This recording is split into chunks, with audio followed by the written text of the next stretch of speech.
Okay, good morning, everyone. Welcome to the Committee on Public Safety, Judiciary, and Homeland Security. Madam Clerk, would you please call the roll? Commissioner Kniezek, Commissioner Kinlock. Present. Commissioner Basham. Here. Commissioner Scott. Present. Chair Clark Coleman. Present. You have a quorum present. Thank you. Next item. B, Chairwoman's remarks.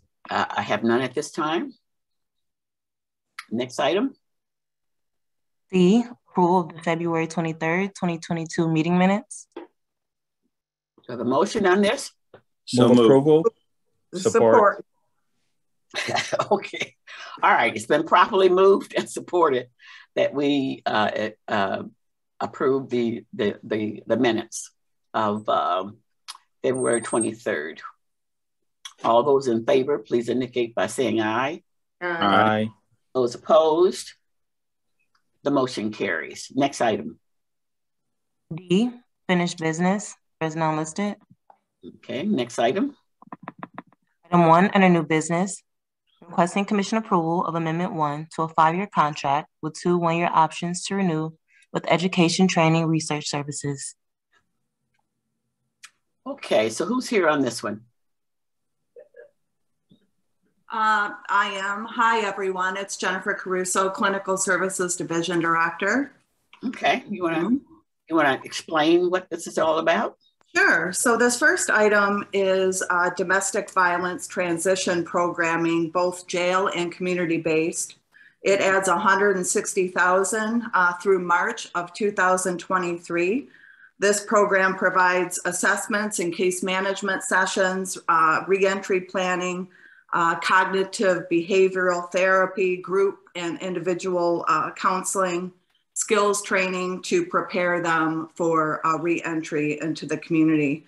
It also is demonstrated to reduce violent behavior and incidents of violence in these individuals' lives. During these sessions, they journal, they complete workbook assignments that are designed to reduce incidents of violence and stabilize individuals. Okay. Are there any questions from members on this item? So moved, Madam Chair.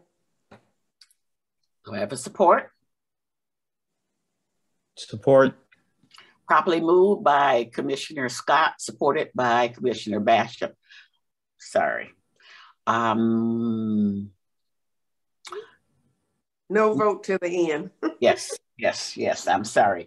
No, we're going to vote on all of these items at the end, and it'll be a recommendation to the full board. Okay. So thank you, Madam Martha G. Scott. Okay, next item. Item 2, requesting commission approval of Amendment 2 to a 3-year contract with a 1-year option to renew with United Monitoring Solutions, LLC. Okay, who do we have here on this one? I am. Good morning. Through the chair, Sumaya Herb, Director of Administration at the Sheriff's Office. Good morning. We are requesting your approval to extend the contract with United Monitoring for 2 more years. The increase in cost will take us from $2.1 million to $4.5 million. United Monitoring is one of the companies that provides tether services. As of today's date, we have 1,680 inmates on tether, an increase of almost 140% from pre-pandemic era. The increase is in the number of units that are being used. Also, there's a rate per unit increased from the beginning of the contract. We soon will send you another contract for tether. It's not up to commission. It's not in TCM yet, but we will be sending another one for the tether services. And just want to let you know, if at any time public safety would like to get a presentation on any of the tethers that we have, whether it's the alcohol monitoring tether or the GPS, I can have a lieutenant either via Zoom or when we go back to meeting in person to do a presentation on how those tether works and how they track the inmates' movements. And can we also get a report on how effective they've been? How many have had to return as a result of it? Absolutely. I do have a report that's due to public safety. I think it's April 1st, but I'm not sure. And I'll add that into that tether report. Yeah, about the efficiency and effectiveness of all these tethered units. Absolutely. So the reason that the amount is increased from 2.1 to 4.5 is because you have more people on tethers. Is that correct? Yes. Pre-pandemic, we had about 700, give or take. Mm-hmm. Now we're at 1,680 inmates on tether. We're hoping once the courts are open and they start reviewing cases, people will be taken off tether. It'll be reduced, but we just don't know to what extent it'll be reduced. We're just trying to project for the next 2 years what the cost is going to be. We might not use all of it, but we want to be safe than sorry. Yeah. Okay, Commissioner Kinlock. Yes, the question is, before the committee on the criminal justice complex, we had some individuals from the sheriff to come in to explain the delay in actually placing people on tether.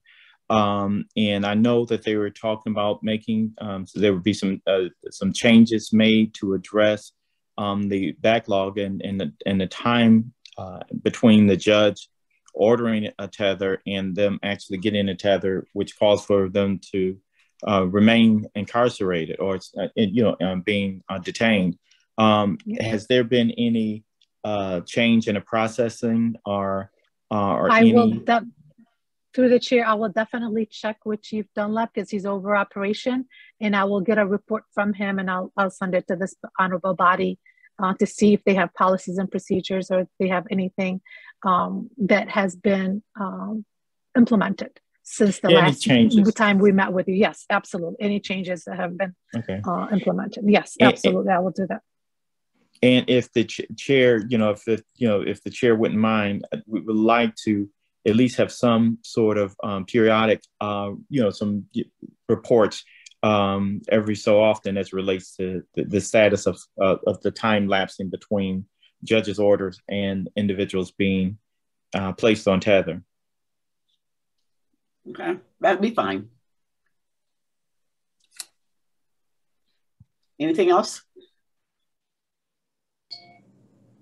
Okay. Oh, that's all. Thank you. I'm sorry. Mm-hmm. Are there any other concerns or questions on this item? Okay, moving to the next one.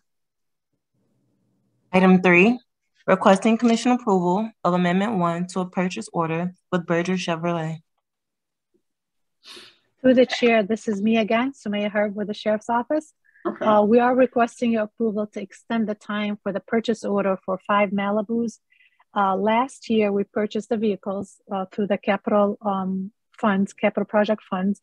However, due to the shortage in the chip, the vendor was unable to build or deliver the vehicles. The extension will allow us to receive the vehicle this year. The vendor will be giving us the 2022 Malibus for the price of the 2021 Malibus that were ordered last year.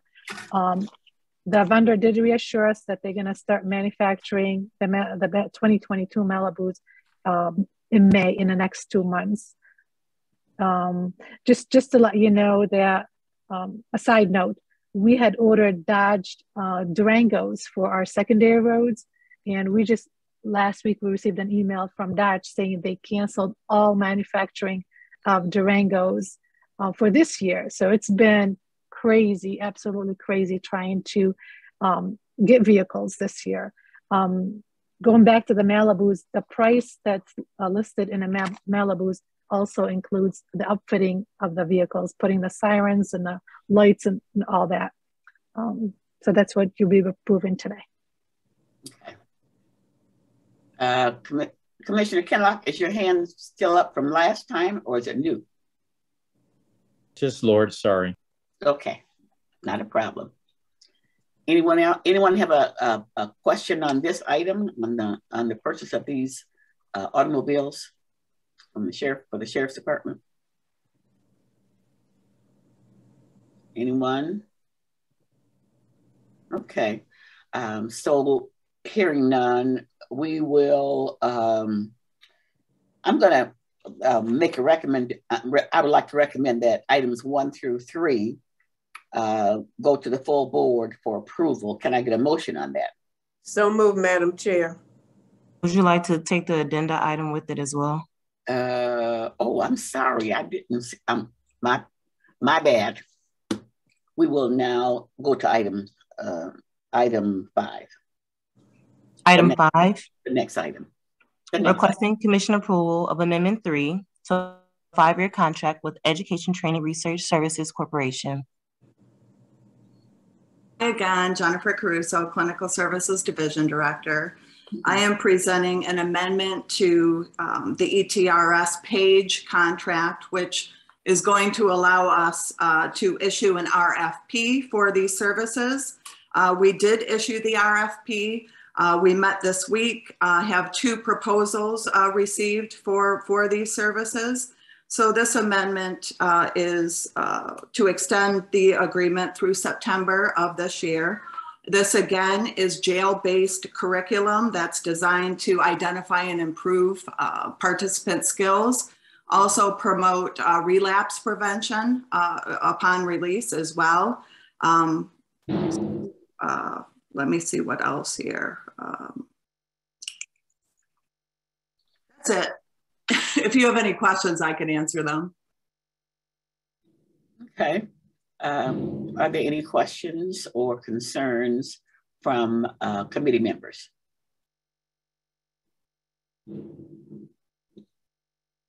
No questions or concerns from committee members. Thank you. Okay. Is that the last item? Yes. Madam Clerk? Okay. So again, we would like to recommend items 1 through, okay, the other one's a presentation. Items 1, 2, 3, and 5 to the full board for approval. Can I get a motion? I'll make my motion again, then. Okay. And I see your hand, Commissioner Basham. Are you? You're supporting? Oh, okay. All right. Okay. So it's been properly moved by Commissioner Scott, supported by Commissioner Basham, that we recommend items 1, 2, 3, and 5 to the full board for approval. Are there any questions on the motion? Hearing none, all those in favor, please indicate by saying aye. Aye. Those opposed, the motion carries. Next item, Madam Clerk. 4, a presentation by Prosecutor Kim Worthy on human trafficking. Okay, the prosecutor's office is up.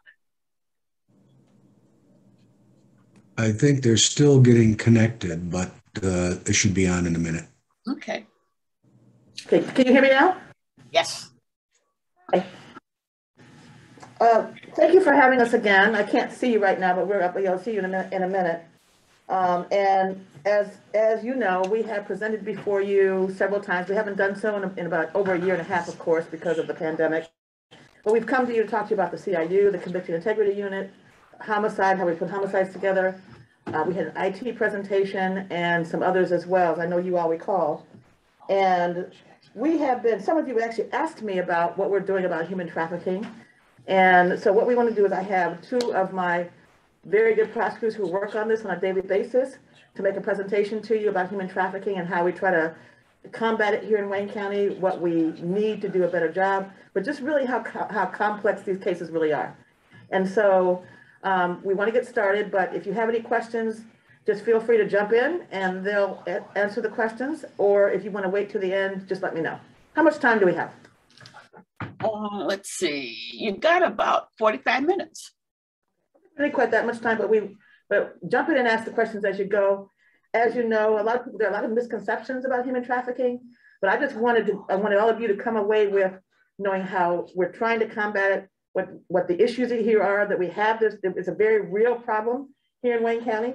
Mm-hmm. And I think informed and then answer any questions that you may have. So I want to introduce Grace Broden, who is the head of my sexual assault team, and Danielle Shavis, who is one of her jobs that she's working. She doesn't work exclusively on them, but she works on them a great deal. And so they're going to make a presentation to you. And then again, like I said, just ask any questions you'd like. Thank you so much, Madam Prosecutor. Welcome. Thank you, Prosecutor Worthy. We are very, very excited to be here today. As Prosecutor Worthy mentioned, my name is Grace Broughton, and we're going to talk about our human trafficking cases. So what is human trafficking? Human trafficking is a crime that involves the exploiting of a person for labor, services, or commercial sex. There are essentially two types of trafficking. There is sex trafficking, which is a commercial sex act induced by force, fraud, or coercion, or without force, fraud, or coercion if the person is under the age of 18, a child. There's a second type of trafficking, which is labor trafficking, and that is the recruitment, harboring, transportation, provision, or obtaining of a person for labor or services, again, using force, fraud, or coercion. Now, people often falsely believe that human trafficking involves movement of a person from state to state or internationally between countries, and that is in fact wrong. Trafficking can occur in one city. We have often seen it here in the city of Detroit, and the victim was never moved anywhere else. Now let's look at human trafficking by the numbers. Polaris Project put out 2020 statistics, and they found that in 2020, which is their most recent statistics, there were 10,583 situations of trafficking. They found that there was 16,658 victims of trafficking identified in 2020 in the United States. Looking at Michigan, the National Human Trafficking Hotline put out statistics for 2020, our most recent statistics, and they found that there were 845 contacts this year in 2020 alone, and 295 human trafficking cases reported. Now, what they found, both organizations found that trafficking was pandemic proof. That means that the numbers didn't change pre-pandemic to post-pandemic. And now you may be wondering, how do we get from those cases reported to an actual case here in the court system? And it takes quite a lot of time. Oftentimes we're dealing with months and months of investigations. Police agencies spend weeks or months investigating each human trafficking suspect. Thank you, Grace. And we are involved with these investigations because the agencies will send to us various search warrants for our review and approval. For instance, we worked on a case involving suspect RC. The first search warrant was submitted to us in March 22nd of 2021. After about 3 months of reviewing and authorizing various search warrants during the pendency of the investigation, the warrant submission was finally sent down in June of 2021. Again, that's about 87 days, and that's fairly common in these investigations because of the voluminous amount of evidence that we're dealing with. Oftentimes we get a warrant request and we ask for additional investigation. We usually look for additional police reports, sexual assault nurse examination reports, photos, body-worn cameras, DNA laboratory reports, other narcotics lab reports, and 911 calls. We try to get as many statements from additional witnesses as we can, whether it's neighbors, individuals who've been in and out of the homes or motels where these trafficking cases are taking place. We look for receipts or records from hotels. Oftentimes that's where these things are taking place as well. And surveillance videos. More often than not, there are videos at the hotels or motels. We sometimes will get videos from various locations that the victims are able to go to. We look for the specifics to show force, fraud, or coercion. Oftentimes there's drug use and drugs being supplied by the trafficker to the victims. And we find oftentimes that we have records of electronic monetary transactions. Most people think that these things are being done with cash, but nowadays it's primarily done electronically. And we are presented with extractions from various electronic devices that are used to post ads for trafficking victims or set up what they call dates. These are typically thousands and thousands of pages. So what you'll see here, this is a cover page for one of the extraction reports that we received on a case. And this particular case had 8 different cell phones that were extracted. This is about the middle ground for the number of pages we see. It's, as you can see, 20,312 pages. And it takes a lot of time to review these things, but we get incredible evidence from phones. Everybody uses their phone for everything these days, including trafficking victims and people who are setting up dates. Here, John asks about a short stay. The trafficking victim says $80. She also communicates with her trafficker about what she has coming in for the day. Oftentimes that needs to happen. He or she, the trafficker, needs to know how many dates are coming in, how much money is coming in, and they have to approve everything, including permission to eat. So you'll see here that she asks, hey, can I get some food? I'm hungry.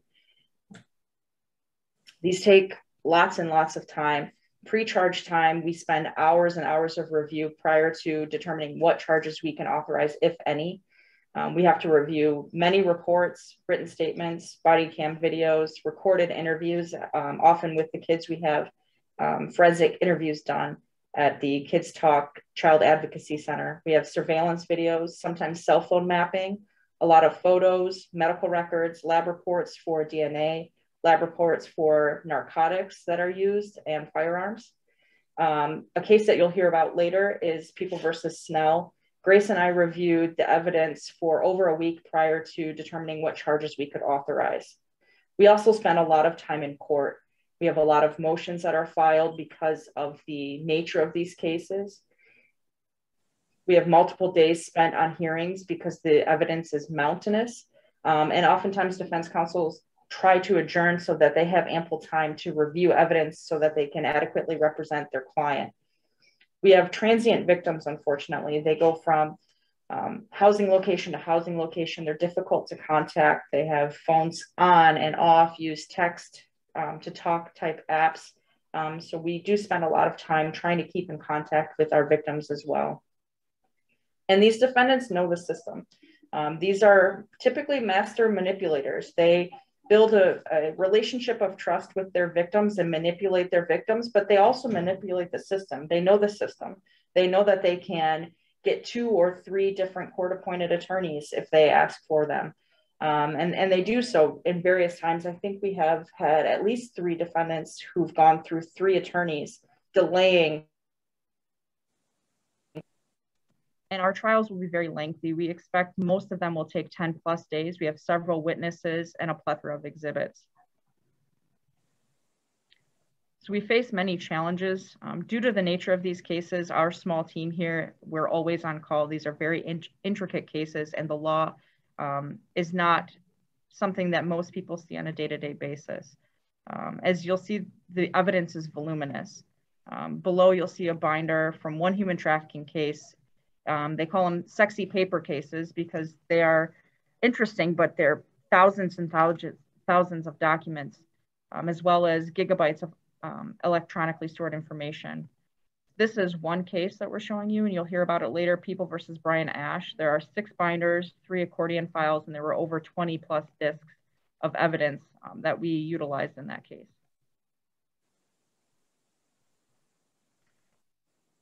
So as Danielle mentioned, these cases are incredibly, incredibly voluminous, and we partner with many, many people and offices. Some of our partners include the United States Attorney's Office, the Attorney General's Office, the Detroit Police Department, the Michigan State Police, the Federal Bureau of Investigations, the Southeast Michigan Crimes Against Children Task Force, the Southeast Michigan Trafficking and Exploitation Crimes Task Force.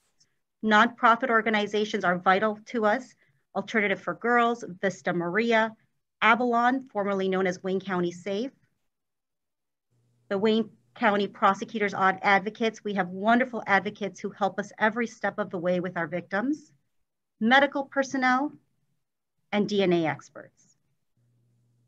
How we protect our victims. So ladies and gentlemen, this is a statistic from the Federal Bureau of Investigations, statistics on sex trafficking. They found that the average life expectancy of a child who's being trafficked is 7 years. And what that means is that if a child is exploited beginning at 12, she is not likely to make it to her 20th birthday if she doesn't get out, or if he doesn't get out. And that's just the average. So we have children who are being trafficked who don't survive their time in this life. So we work to find them safe housing, rehabilitation, drug treatment, to rebuild trust in the system. Often, especially our children, came from the foster care system, and they have a distrust of the foster care system or child protective systems that have failed them. And so we are rebuilding that trust with our advocates to get them out of this life. Danielle and I, our main objective is to keep perpetrators off the streets. And we do that by taking them to trial. And also sometimes we have what are called special agreements with victims who have turned into perpetrators. Because often, as you will see in this case that Danielle mentioned, this is the case of people versus Brian Ash, Eric Brown, and Grace. I will not be able to pronounce her last name. And these three traffickers, which are seen here on the screen, beginning on the left with Grace, she was a victim herself. She was victimized and a child sex traffic worker. When she became older, she became the perpetrator. And so what our office did is we made a special agreement that if she assisted us in convicting the other two traffickers who were more serious and violent, her case would be dismissed. And she did agree to help us, and she did in fact help us very much. Now the gentleman in the middle, Mr. Brown, he died. He died of a drug overdose prior to the conviction. Brian Ash, the man all the way on the right, he was recently convicted of human trafficking. And another case we wanted to highlight for you is People versus Douglas Gardner. As you can see on the left, our victim was in the news as a missing juvenile. She was 15 years old. On May 8th, we were submitted a warrant request for this juvenile AP. She was recovered from a motel. During the investigation, it was revealed that she was being trafficked by the man she was with when she was recovered. His name was Douglas Gardner. We were able to charge him with human trafficking charges, statutory rape, and dissemination of child sexually abusive material. That material being the photos taken of this 15-year-old girl and sent out in order to entice people to come pay him to have sex with her. AP was taken to the west side of Michigan because prior to becoming a missing juvenile, she had taken her foster mom's car. She ran away to Detroit. She became involved in this case, and then after testifying at the preliminary examination, she went to a juvenile facility in mid-Michigan. She was doing great. She was excited about school, excited about being placed with a foster family, but shortly after she went to her foster placement, she again stole these foster parents' car. She cut off her tether and returned to the streets of Detroit. The case was recently resolved by a guilty plea, but that's not the last you'll hear of AP. So we have People versus Andrew Patrick Snell. A local human trafficking news article came to our attention months after AP ran away. Michigan State Police say more victims of sex trafficking found, 1 arrest made. The news highlighted that the victim was a 15-year-old girl who was found near 8 Mile and Shaner in the Detroit border. Immediately, Danielle and I suspected AP because of the location and her age and the amount of time that she'd been missing. Unfortunately, we were correct. Our girl was being trafficked again. AP was recovered on November 16th, 2021 by the Michigan State Police. This time her trafficker, Andrew Snell, was more violent. Snell was not only trafficking AP, but he was trafficking at least 3 adult victims as well. We learned that our victim was driving a vehicle at 2:15 a.m. And remember, ladies and gentlemen, she's 15. She's driving at 2 in the morning in Detroit. Her vehicle was stopped. She was picked up as a suspected missing person. And she then disclosed that she had been trafficked by 3 individuals at Woodward Inn Hotel. She only named one of her traffickers. And after many, many conversations Danielle and I have had with her, we believe that she is in love with her other traffickers, which is why she would not disclose their names. And that is not unusual. That is a manipulation tactic that traffickers use to keep their victims in the life, oftentimes impregnating their victims and making them feel that they have a romantic relationship. Our office was presented with 7 phone extractions, hundreds of photos, nearly 50 videos, and recorded interviews of the victims. After over a week, I'd say even more than a week, of reviewing the evidence, Snell was charged with 8 trafficking offenses, 3 sexual assault offenses, and 5 prostitution-related offenses. He remains in custody pending charges. So what have we learned from these cases? We have learned that victims are often trafficked time and time again, as we saw with AP. We have learned that often when these victims are trafficked time and time again, they tend to lean towards even more violent traffickers, and they get stuck in that life. We have learned that keeping victims safe is a challenge because they are accustomed to running. AP, the girl that you just saw, when we spoke to her, she had been placed in a foster care home, and she told us when she was found the next time that her foster parents were too nice and too lenient. They should have expected her to steal their car and run away. She just wasn't accustomed to having loving parents. We have learned and we have seen through the photos that we look at that victims can present much older than their actual age. So that photo you saw of AP, she looks like a little girl. But in the photos that Danielle and I reviewed in the phone extractions, when she's got her eyelashes on and she's dressed a certain way and she's got all this makeup on, and the way the photos are taken, often these girls present as much older than their actual age. We have learned that significant time, effort, and money is necessary to rehabilitate victims of trafficking. We need trained officers, trained advocates, trained prosecutors. We need people who are aware of the signs in order to prosecute these cases correctly. So Grace and I are the 2 people who handle these cases for the Wayne County Prosecutor's Offices. And as you've seen, the evidence and the cases are huge. We currently have 17 active cases. The evidence is very voluminous. We have huge files in our office. We have resolved recently a few cases as well. We have 14 cases that are pending our review at this point in time. And we have victims who sometimes have their own cases. Sometimes they're involved with drugs. Often, like we said, the narcotics are provided by a trafficker. Sometimes they pick up other charges that are related to being in the life. And we also handle several other violent cases involving extortion, involving guns, involving torture.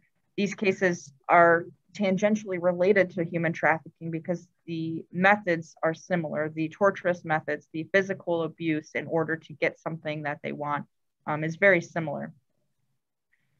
Some resources that we need, well, our dream is to expand the human trafficking unit from the 2 of us to a much larger multiple disciplinary team, or MDT. We hope to have human trafficking victim advocates who can help with addiction issues, help find housing, get personal protection orders, assist our victims with legitimate employment and mental health treatment. These individuals need a lot of support, and they need somebody who understands exactly what these victims have gone through in order to support them and to assist them on their way. We also are hoping to get a human trafficking investigator designated specifically to our team to help us locate our transient victims, adult or child. It's incredibly difficult to maintain contact with our victims. They use different phones. They don't maintain contact with us because they don't maintain stable housing. Sometimes they are addicts and fall back into old habits where they're moving from house to house and not staying up on communication in any way, shape, or form because they're still seeking the addiction life. Another benefit of having an investigator would be to provide that extra layer of security while the case is pending. Victims do fear retribution. Having an individual who can help them feel more secure in court and while the case is pending or even after is incredibly helpful for us. We want to continue to access child advocacy centers. Here we have Kids Talk. They not only perform forensic interviews for our minor victims, but they, I believe, have some counseling services as well. Our goal is to partner with more community organizations to educate people about human trafficking, to get information to schools, to get information out into the community, and to assist them with victim needs that we can't quite assist with, including medical care, housing, psychological support, and other forms of empowerment. So on behalf of Danielle and I, we would like to thank Prosecutor Worthy and everyone here for listening to us. This is a topic that is very dear and near to our hearts. Our contact information is up.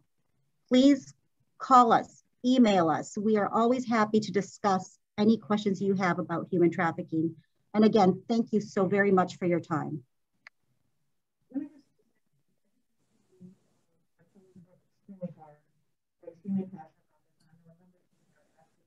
Okay. Thank you for that presentation. That is so depressing. I am sorry.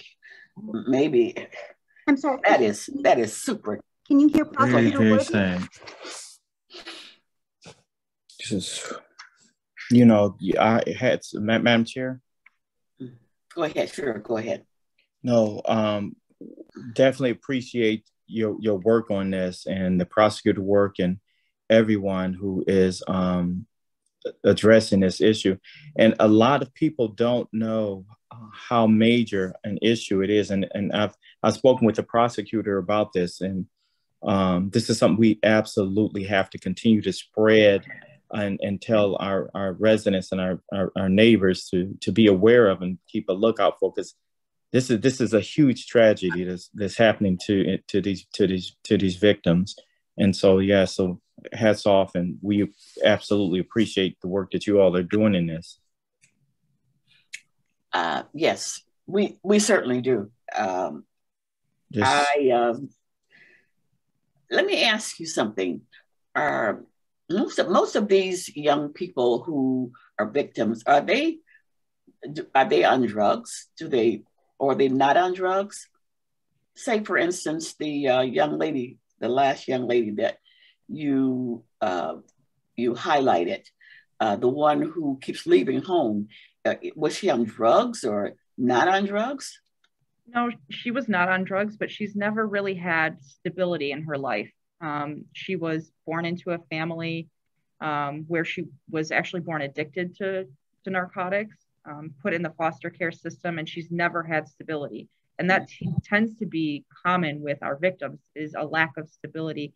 They may not necessarily be on drugs when they get into the life, but they are often provided drugs by the trafficker. This victim, thankfully, was not. But even our adults, they don't have stable residence. They don't have a good family life. They don't have a good support system. And they find someone who seems to provide all of those things.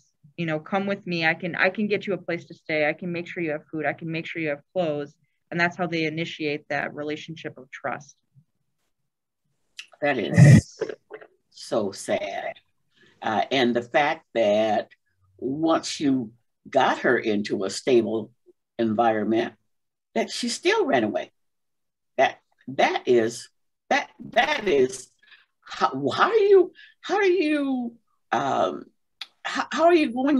you go about working with that victim to so that she won't keep leaving. I will tell you that speaking with Tina Front, who has Courtney's House in Washington, D.C., which is a shelter for traffic victims, she said to me that she expects any of her girls to run away at least 7 times before they stay. And so she says, when they come into me, I let them know that I want them to stay. But if that they leave, they are welcome back. And that is the approach she takes. She expects them to run. And she says, on average, they run 7 times before they decide to stay. That's so sad. I see Commissioner Basham's hand up. Commissioner Basham. Thank you, Madam Chair. I usually don't talk about it, but I grew up in foster homes myself. And my foster homes were better than my real home. And the fact that people talk about foster homes like they're, if you can't be with your family, then you put them there, but they're not appreciated. My sister and I actually took my parents to court so we could stay with our foster parents, which is unheard of today. And our preacher testified in our favor in court. I'm blessed to have found foster parents. It was like living in Mayberry and versus living with your parents. But what kids want when they're small and young is they want to feel like they're wanted, needed. And that's sometimes lacking depending on the foster home and stuff. But later on, I took my experiences, so did my sister, so did my brother. He worked for the state of Virginia in the welfare department dealing with those issues. And my sister's taught special ed for her entire career. And at Ford Motor Company, I was an employee assistance rep putting people on treatment for mental health and substance abuse and dealing with all sorts of issues. But so this stuff is real. And when you talk about having to come back 7 times before she felt like she was appreciated and needed, that's sort of the same message you get with trying to help people that are with substance abuse. First time don't usually help them, but you just keep letting them know that they're welcome back and try to continue to have them change their mentality is a positive thing. So I appreciate the good work that you're doing. It's not like flipping a switch, but the trouble is you get so embedded in doing your work, and at least it happened to me. I got burned out in 8 years doing an employee assistance rep at Ford Motor Company. So you get to where you know too much about too many people, and it's like it's time to switch and move on to something else. But this is a tough job that you're doing, and it's certainly appreciated, certainly by this old commissioner. But you know, life's full of challenges, and we just continue to do the best we can with what we got. But to recognize, my point I was trying to make is all foster homes are. It's not like they're horrible when you put somebody in a foster home. Some of them really do make a difference in kids' lives. Thank you. Absolutely, absolutely. And I think I mentioned that with the girl we highlighted. She ran away from her second placement because the parents were too nice. So when we spoke to her, she said she felt uncomfortable with such kindness, and she was not accustomed to it. So she ran because she felt that she didn't fit in such a nice home. And I actually can internalize that. My first foster home, I learned discipline. I learned to do chores. I learned to say grace. I learned to wash dishes. And, you know, I learned all that work stuff. But my second one, I felt like they didn't ask enough of me and stuff. I felt the same thing for a while until you get used to it. But it's a process. But it's like, you know, but you have to take away what you can learn and grow from in each one. And it was a blessing, you know, to learn and to know and to be able to relate to other people that have those kinds of issues. That's all a blessing. And so, but anyway, you just keep bringing them back and keep doing your job, and you can't save everybody, but there's people that you know, honestly, you guys are making a difference in their lives. And you just have to hang in there and don't burn yourself out. And you know what I'm talking about when I say burn yourself out. You know, you really do. You get burned out. So, but thank you for what you're doing. Appreciate it. Thank you. And thank you, Commissioner Basham, for sharing that story. And it does prove that it works, because look where you are now. I mean, no, I wouldn't go that far, but but it does save lives, and it saves their future and all of that. So thank you for all you do, and thank you, Prosecutor Worthy, for your commitment and dedication to making this a better world. Thank you so much. Oh, Commissioner, can you hear me? I don't know if you can hear me. Can you hear me? I think so.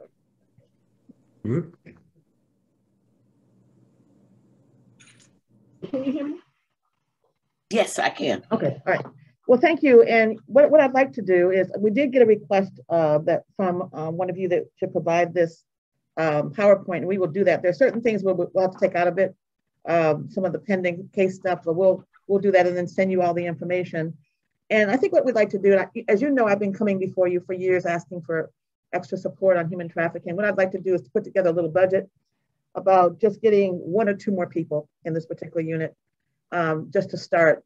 And that's why I wanted you to have a good feel about what they're doing. These are 2 women who are doing an extraordinary job, but also have other duties. Yes. You know, Grace is the lead attorney in charge of the SAT unit, the sexual assault unit. So she is doing all this plus that. And Ms. Seamus also has other duties as well in other cases. And so that's the way we're operating these times. And, you know, the pandemic has made it very hard for people. These are exactly the kind of cases where defendants will take advantage of the system and take advantage of the fact that there is a pandemic, and will ask for adjournment after adjournment after adjournment, hoping that their victims, who are sometimes very hard to convince to cooperate, will just lose interest, and then we'll have to dismiss the case. And so that's a very real thing that we face even in non-pandemic times. And so we're doing our best, but we have a lot more to do. We would really like this not to be a major issue in Wayne County with your constituents, but it is. And so I'd like to send you something in about a week or so as just to what we're looking for as additional support for this unit. Well, let me just say that if there's anything that I can do to support you in getting more resources for this unit, you know, let me know, because I think that what you're doing is phenomenal and so necessary. So if you need us, well, first of all, I will certainly vote for it. That's first of all, to give you more resources. But if we can talk to some of the people on Ways and Means, then we'll be glad to do that too. And I think there's also some things. I know that. I think there's also some things we can. I think there's also some things that we can do that are non-resource issues, educational campaigns, and I think things like that, TSAs and things like that won't cost money, that will also help us as well. And that I know that I can call on you and others to help us get the word out. Absolutely, absolutely. And I see Commissioner Scott's hand is up, and I was just about to say that I know that Commissioner Scott's on Ways and Means, and I know that she would be an advocate. So, Commissioner Scott, would you like to speak? Yes, thank you so much. And oh boy, let me tell you, this is something that I've been dealing with ever since I was in the Senate, when I represented the Grosse Pointes. There's an organization over there that I worked with. There was a young lady that wrote a book.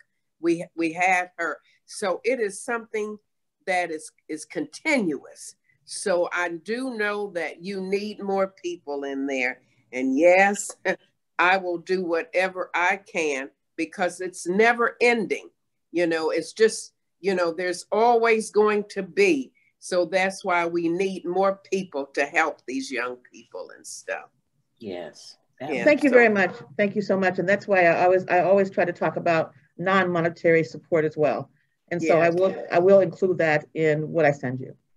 All right. Whatever we can do, non-monetary or monetary, please. Yes, whatever. I will certainly commit myself.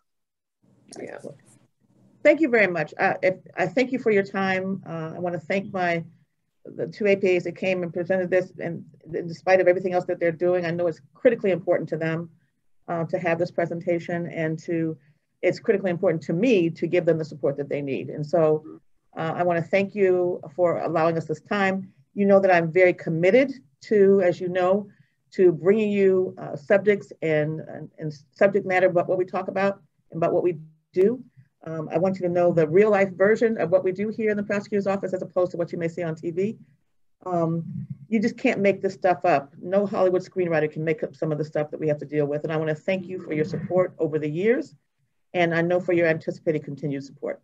Absolutely. You know, this presentation really brought tears to my eyes. I'm having a hard time with this. Yeah. But, and I know it's real, but sometimes we just don't know the details of it. And perhaps we need to do that more. Maybe we need to expose the people to more of real life stories, such as what I heard today, because this was so sad. Yep.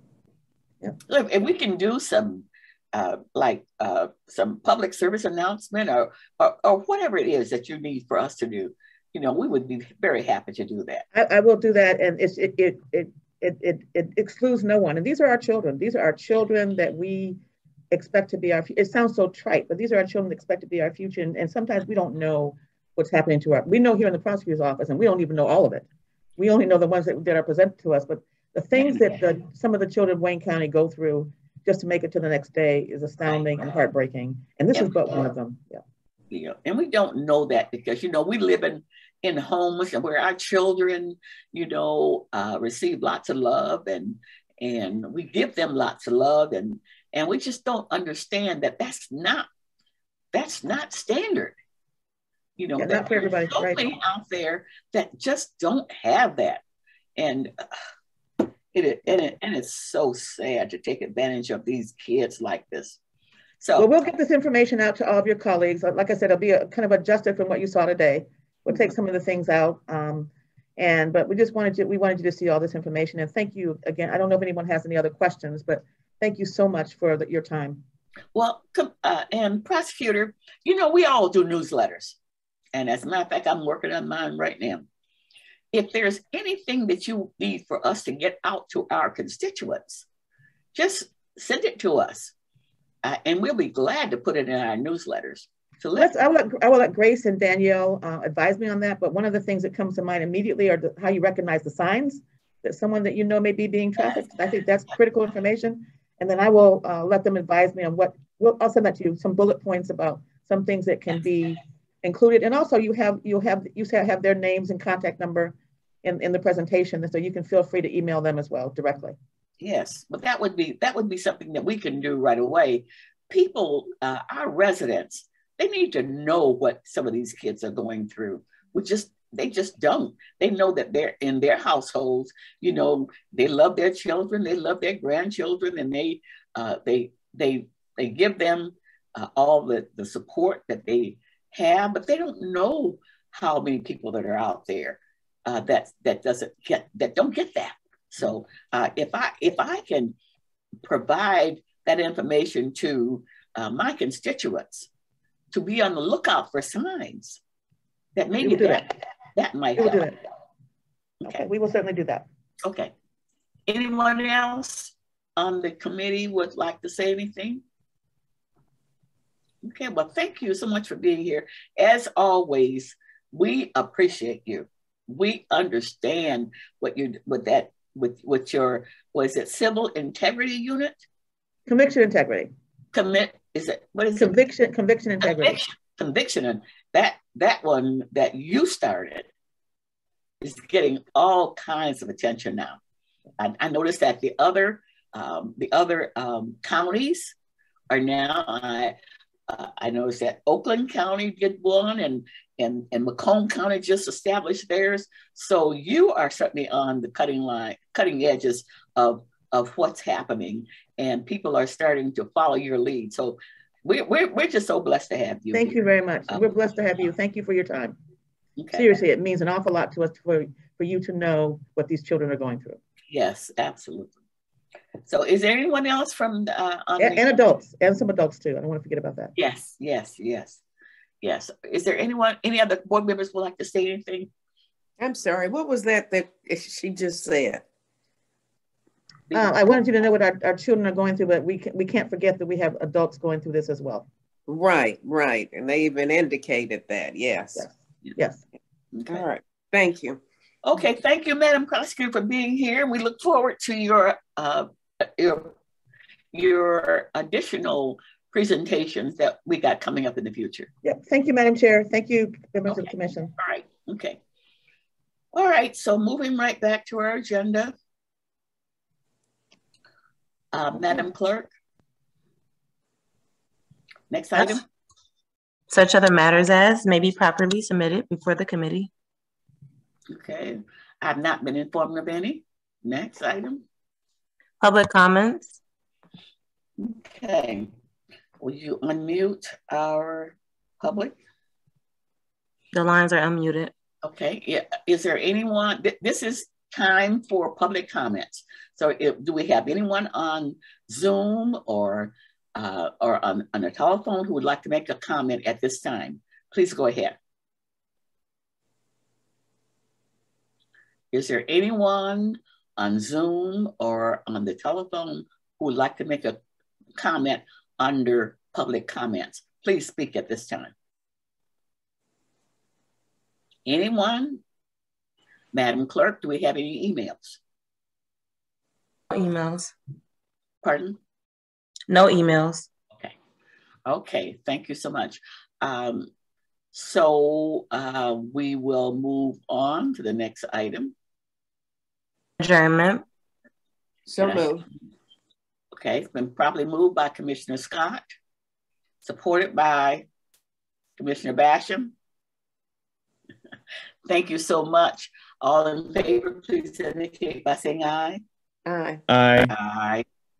Those opposed, the motion carries. Thank you for being here today. Have a good day. You too. Great day, everyone.